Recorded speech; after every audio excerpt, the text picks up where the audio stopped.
Great. Appreciate everybody coming out. Hope everybody's having an awesome week. Obviously, February signing day is a little bit different than years past. With the signing period in December was with Robbie Lyles. Many of you know Robbie from his time here before. I was with Robbie last night at an event in Charleston, and we were laughing about how in February, the old signing days when guys like Sterling signed, you were in here early, and his job was to put the paper in the fax machine and make sure it was ready to go and get the biscuits in and all that stuff as well. I'm not like that anymore. That's what December is now. But certainly a lot has changed with our program since the December signing period with the young men that we've added to our program via the transfer portal. So excited about those guys as well, and the way that we've improved our roster. It's a really good group of guys that we've brought in, and coming out of the December signing period, knowing where we were and some issues that we had at certain positions that we knew we needed to take care of,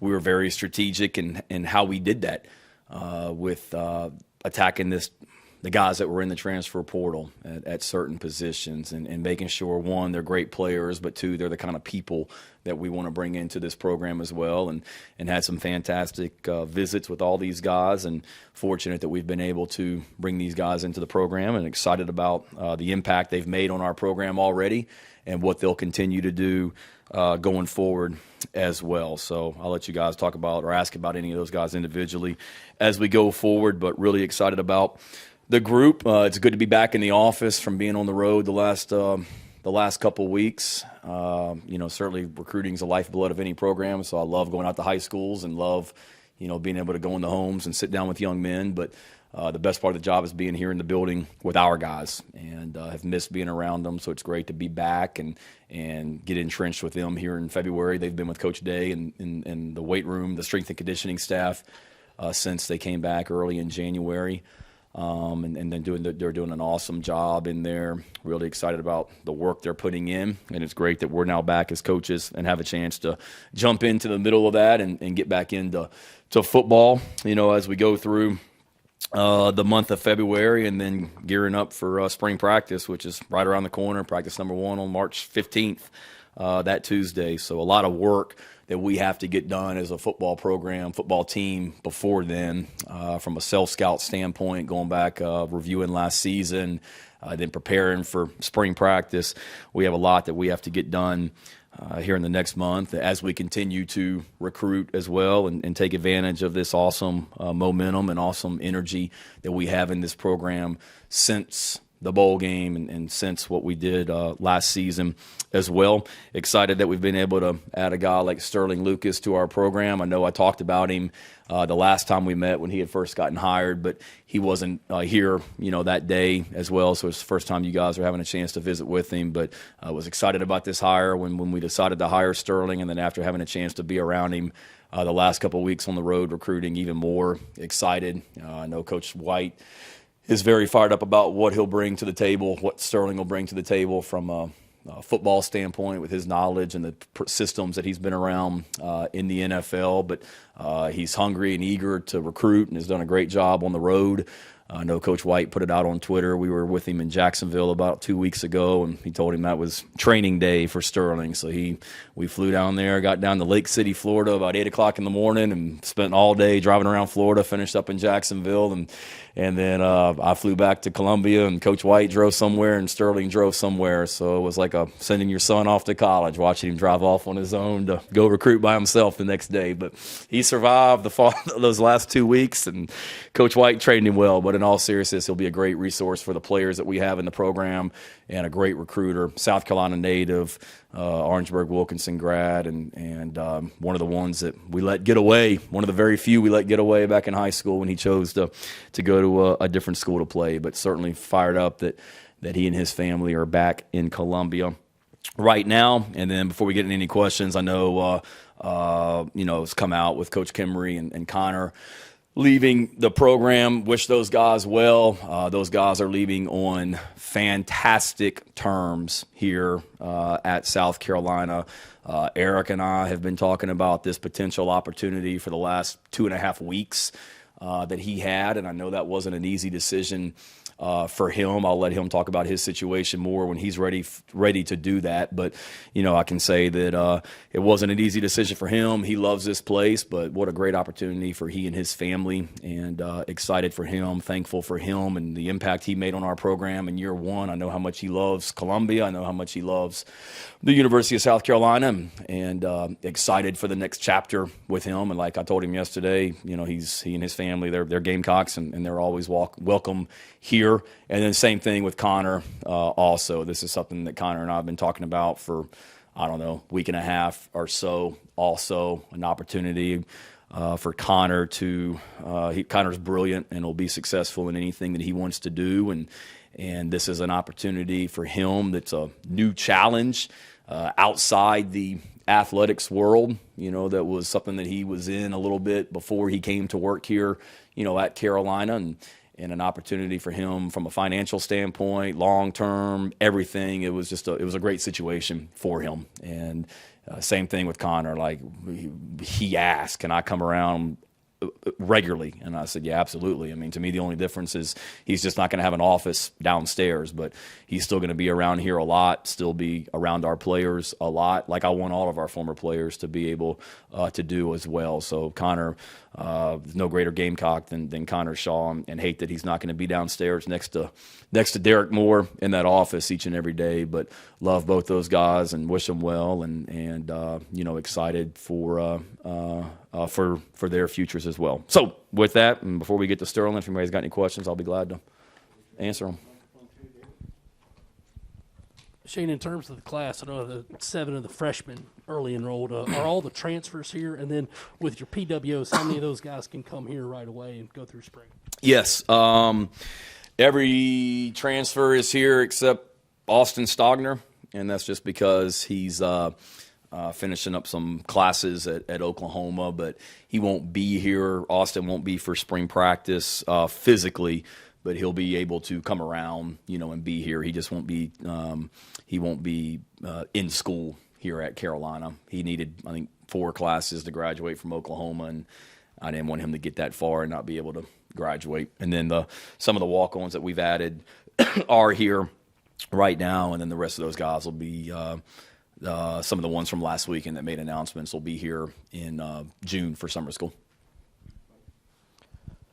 Shane, I know every situation is unique, especially with on-field roles as well. Talking to Eric, when you get to a time of the year like this, the NFL's going on, there's a lot of head coaching change, probably more this time than there's been in years past. As a college head coach, are you constantly thinking about that there could be possibilities? And obviously with Eric, it's a high school situation, but trying to monitor that, and do you kind of think ahead sometimes so that you are prepared if an on-field coach does decide to leave? Yeah, you always have to be. I remember when I got hired last year, there was another SEC head coach that I talked to and about this time, and he's like, really from the end of the bowl game until right now is like the worst time because you're constantly getting phone calls and things like that. And this year's been no different, and it's a good thing that we got a bunch of great coaches that people want to hire because people want to talk about a couple of the guys that are leaving for great opportunities, but what doesn't get talked about is the amount of guys on our staff that have turned down jobs to stay here for a lot more money that they were getting offered. I've got 2 coaches on the offensive staff that have turned down multiple jobs in the last 3 weeks. One in the ACC, one in the SEC, one in the Big 12. I got another coach that's turned down a job in the ACC for more money than what they were making here at the time. So it's part of it, and we've got a fantastic staff, and that's evident that, people are trying to hire Eric Kimmery, and people outside of athletics are trying to hire Connor Shaw, and those are just some of the ones that are fresh in my mind because of the last couple of weeks. And not every one of those situations comes across my desk as well. I'm sure a lot of our coaches have gotten calls from schools and they just say, no, I'm not interested. But, those are 3 that I'm just using an example of 3 coaches here in the last 2 weeks that have turned down multiple jobs, to stay. So that's part of it. And I want to make this place a awesome place to work. And Columbia is a great place to live. And I want this to be an awesome environment for these coaches and their families where they don't want to leave. But certainly I don't ever want to keep a guy here that has opportunities to advance his career and do something better for their family as well. And I tell them that all the time. I mean, I'll pick up the phone and call anybody they want me to call for a situation that's better for them, promotion, whatever. But that's just part of being a head coach. Sterling's coming from the NFL. Well, those guys are under contract and they can't leave unless they go get a head coaching job. Basically, well, it's not necessarily like that here. I mean, you're under contract, but you have a little bit more flexibility. But again, we want to make this a great place to work, and I'm thankful that our administration gives me the resources to make this a great place to work and a great environment to be a part of also. Shane, has it been difficult at all to get accustomed to this new rhythm of recruiting, December, transfers, February? And is there anything about this process going forward you think maybe could be streamlined or changed? Yeah, it's certainly different. Last year was different because I was getting hired and I'm trying to figure out what's going on in this building, and we weren't able to go on the road recruiting last year because of COVID restrictions and the dead period. This year you're able to go on the road recruiting in December and January, but then you're also balancing, the transfer portal. And normally, when that, I think we talked about it in the last time in that last press conference we had, normally the bowl game ends and you get a little bit of a chance to breathe and relax before you go back out on the road recruiting and before your players come back. Well, this year you can't, because immediately transfer portals, that don't slow down. That only picks up right after the bowl game. So that part's been an adjustment. And certainly, like everything, there's ways to make it better. I've read a lot of the articles you guys have read, or probably some of you even written, just about the portal. And I know there's talk about windows of when you can enter the portal and things like that. So we'll see going forward, ways to make it better. And but it's part of it, and it's never ending, and it's just one of the million things that you're balancing: the portal, your own roster, high school recruiting, your staff. It's just it's an endless ball of fun.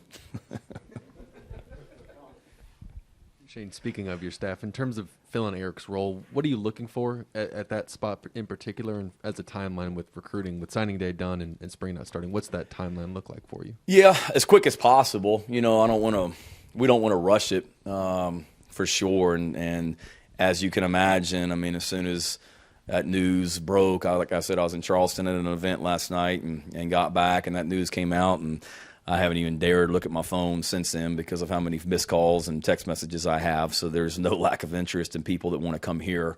But I'd like to do it as soon as possible, but also want to make sure that we get the right fit in here as well. But today is signing day. The coaches are going to have a long weekend off, a little break and a couple of days next week before we get back in here. But once we get back in here at the beginning of next week, we're really diving into, like I said, review from last season, and then what are we going to be about offensively, defensively, and special teams going into spring practice. So, it's tough when you have a coaching change, because now you've got to also get that guy caught up in what you're doing, from a systematic standpoint. So the quicker we can get somebody in here, the better. And to answer what you're looking for, just somebody that fits what this program's about, the culture that we have here. Great recruiter, great person, and great coach, somebody that can continue to add to the foundation that Eric laid with the tight ends this year, and continue to make that position even better.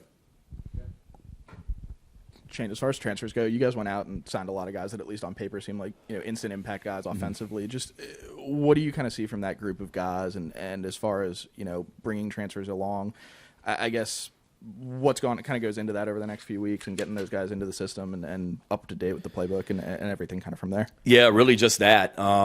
One, I feel like we did impact guys, and we got some great returning players on offense, already. But you guys have heard me say it a million times, and I'll continue to say it for a long, long time, that we're about competition, and the more we can create competition at certain positions, the better. And we did that, at the running back position. We love the running backs we have coming back with Marshawn, Juju, and Rashad. But that's a position you need more than three.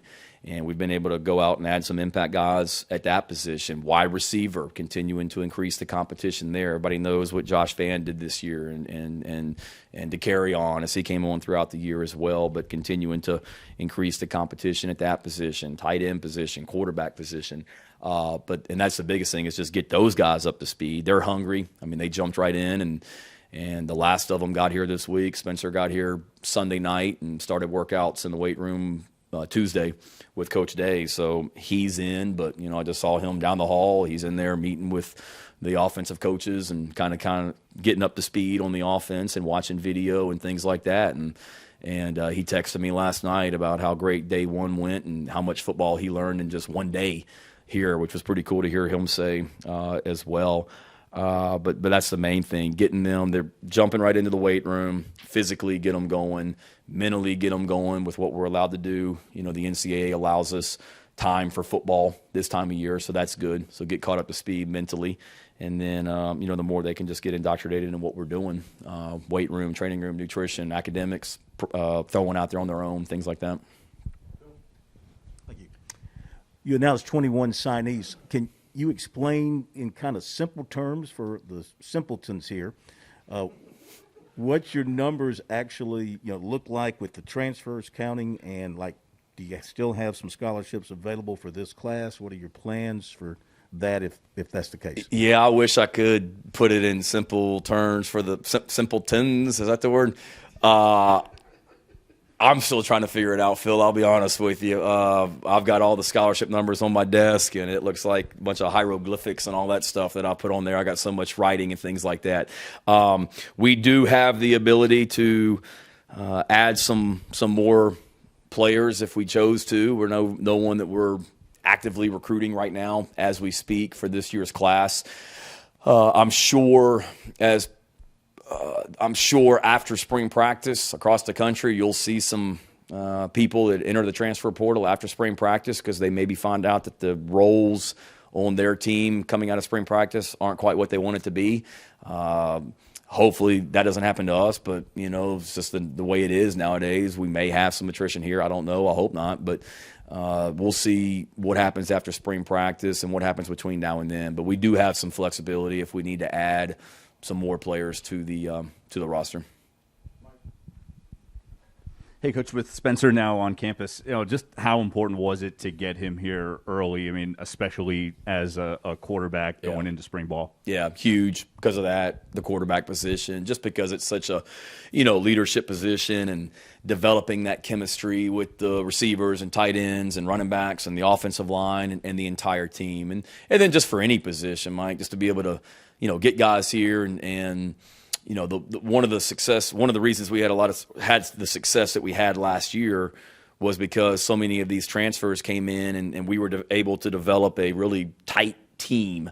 By the time we got to the season, that got tighter as the year went on. And the more time that you have together, the better chances you have of doing that. And, I think Tyrese Ross came in the summertime. But other than that, I think all the transfers that we played with last year were here for spring practice. And we're essentially in the same boat this year with other than Austin. But like I told David, Austin's going to be here quite a bit during spring practice just on his own as well to be around the guys. So the earlier you can get them in, the better. And it's awesome having Spencer and all these guys here right now as well, where you have, 7 months until you start practice.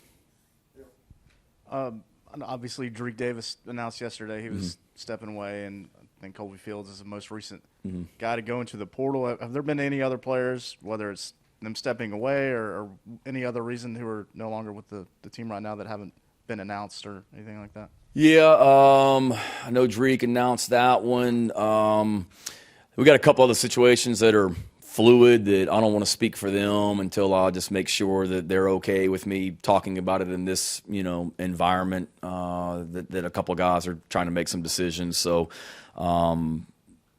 nothing that I really want to get into right now. So I'm not trying to dodge the question. I just, out of respect for those guys, I don't want to come in here and say anything about anybody else that is stepping away from football without talking to them before I announce it to you guys. Yeah, and with a couple of specific of the transfer guys, Lavoisier in particular, obviously unique situation with him being committed here than playing at Georgia. And I guess what's that going to be like for him making the transition back to running back, then specifically with Antoine Wells as well? What do y'all think he can add to the with Lavoisier, it was just wanting to play running back, and I don't want to speak for the coaches at Georgia, but I think he was going to move back to running back at Georgia. And obviously I wasn't here when he was getting recruited the first time here, but I know he loved this place and still has a lot of ties here in Columbia as well. I don't want to get into his personal business, but his girlfriend's in Columbia, so we had a heck of a ace in the hole with that one as well.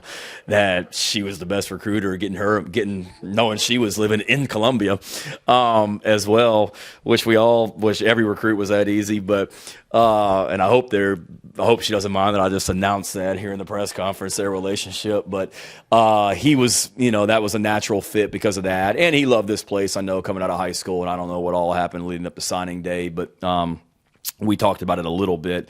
But he's a guy that, man, he's got great speed. And you watch his high school tape, I mean, it's impressive, just the speed and explosion that he puts on tape.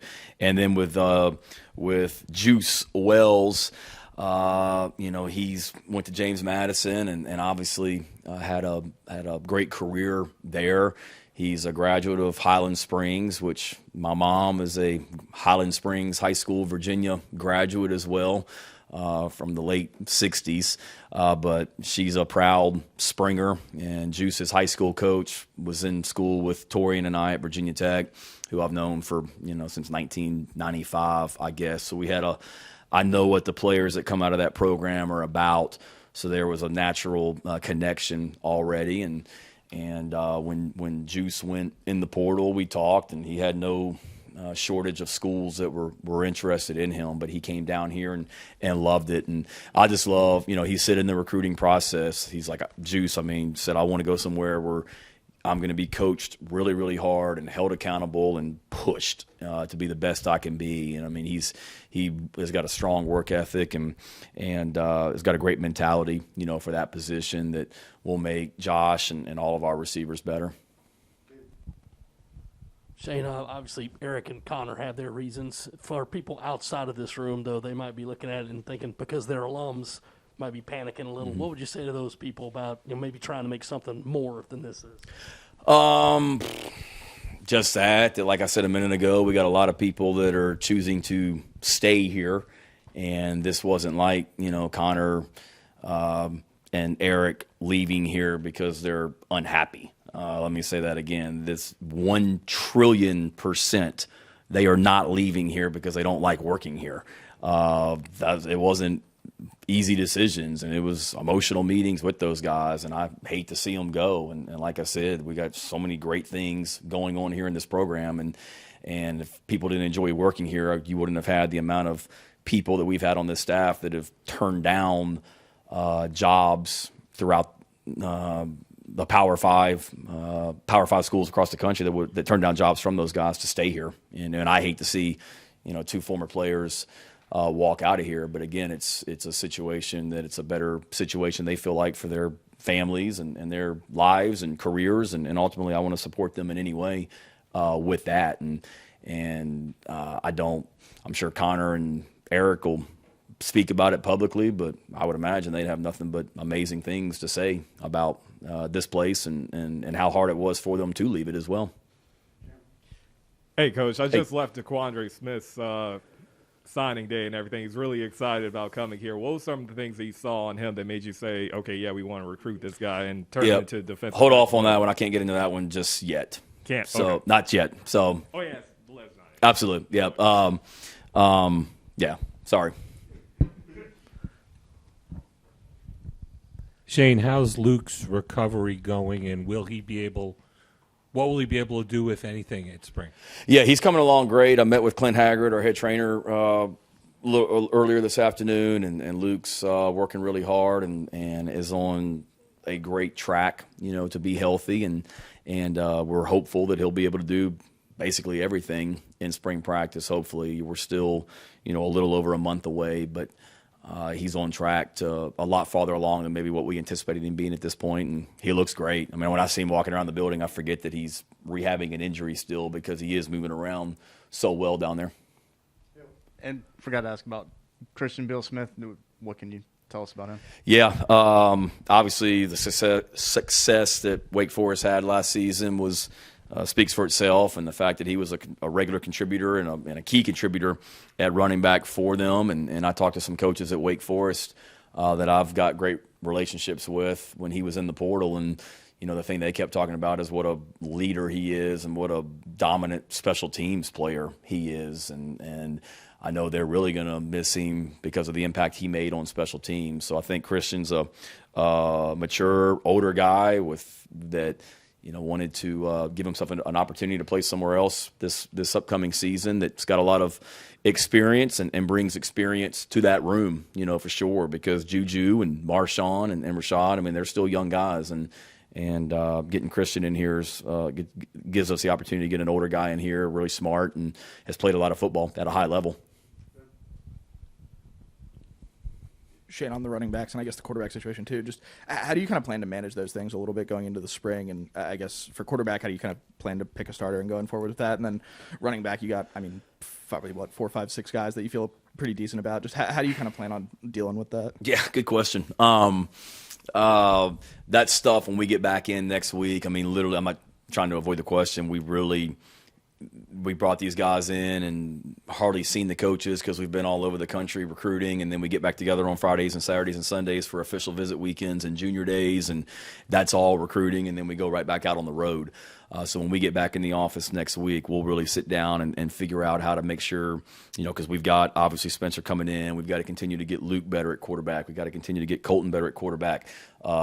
Tanner's not here, but Braden Davis is here, and getting him experience and seeing what these guys can do. So finding a way that, to maximize their reps and at running back as well to get a great evaluation on all these guys and what they can do for us. We'll have a great plan, for that.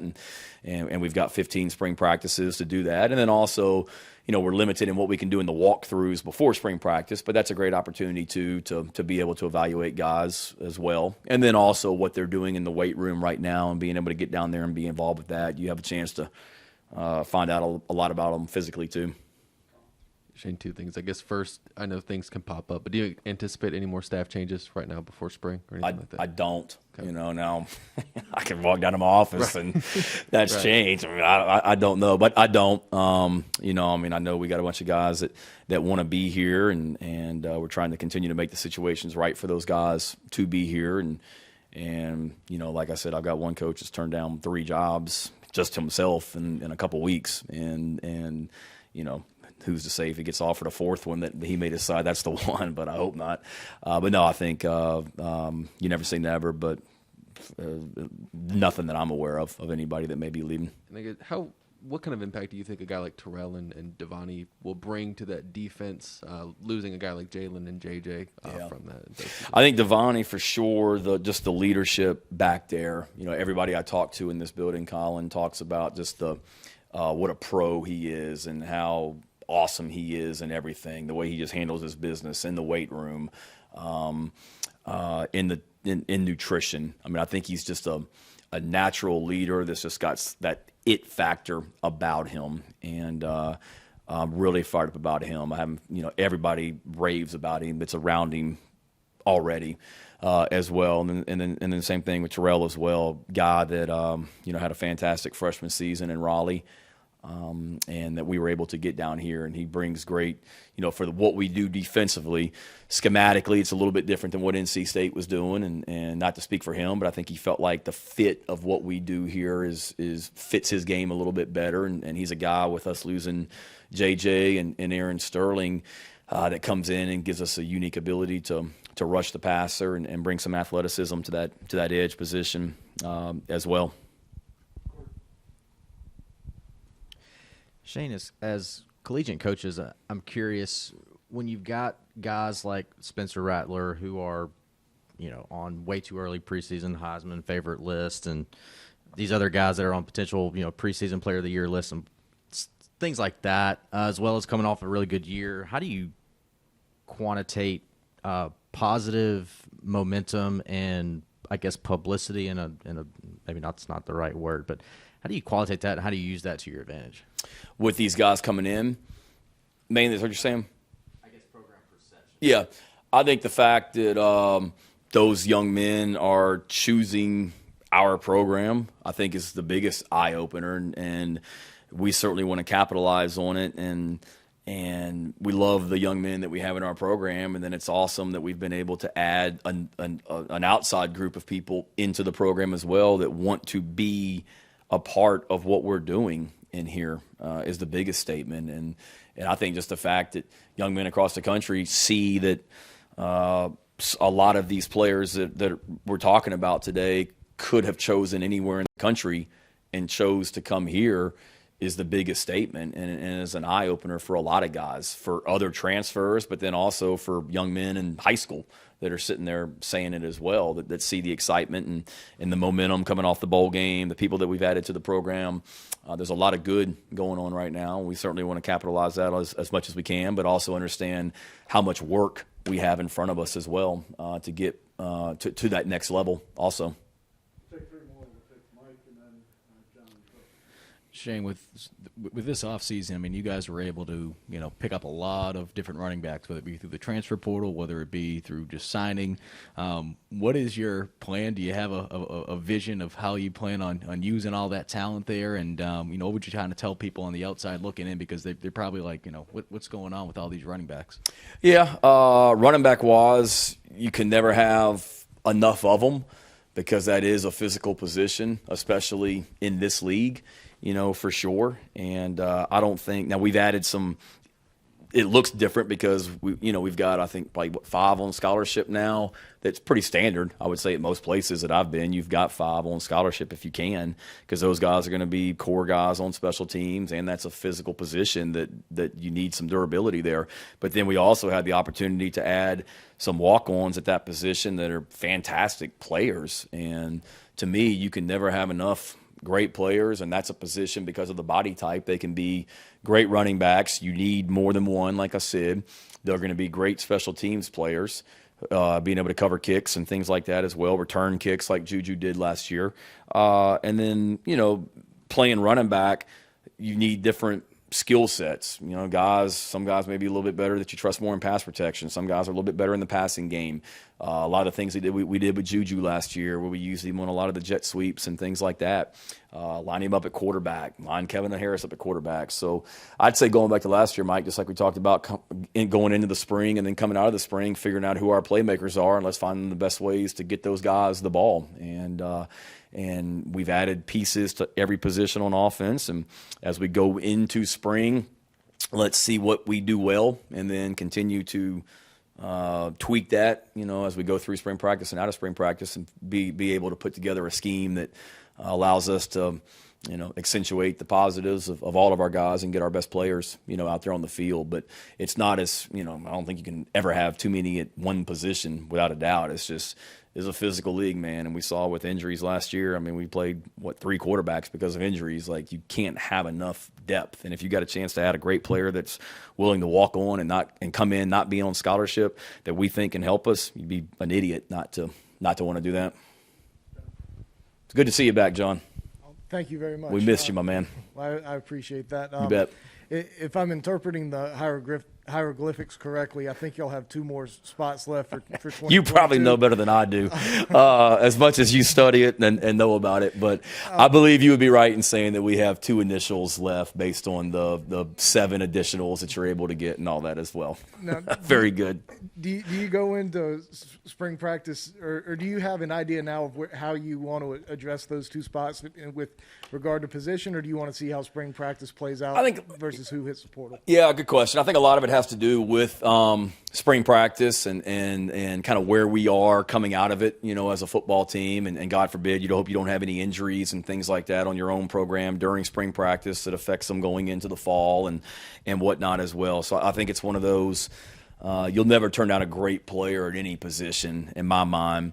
Certainly there's some positions that you look at and say, as we go a year from now when we're sitting in this room, certain positions are going to look a lot different probably because of the experience or eligibility level, at certain positions. Offensive line, we got some older guys there, and you need to be thinking about 2023 and 2024 as well as you continue to build the roster for the 2022 team as well. So you've got certain positions in mind, but to me it's more, let's see where we are coming out of spring, depth-wise, personnel-wise, and what, and then who's who may or may not be available, and we may not use it on anybody. I just don't want to throw out a scholarship just to be throwing one out. It needs to be somebody that can help us short term and long term.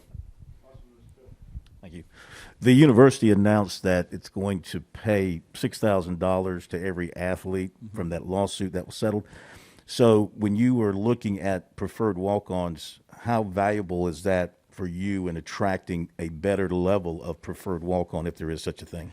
Yeah, no, it's huge, and I'm so thankful that our university is one of the few to choose to do that for all student athletes. I mean, it's fantastic. It's an award that our student athletes earn, because of their performance here at this university. But to be able to present this to players, I know when Chance Miller and Hillary came in and talked to our football team about that, I mean, they got a huge ovation from our players because they're so appreciative of it. So to be able to talk about that with potential student athletes as well is just another resource and avenue for us to talk to guys about, to continue. There's so many amazing things about this place already, but to add that to it is a home run for us. And thanks again to our university and our administration for doing that also.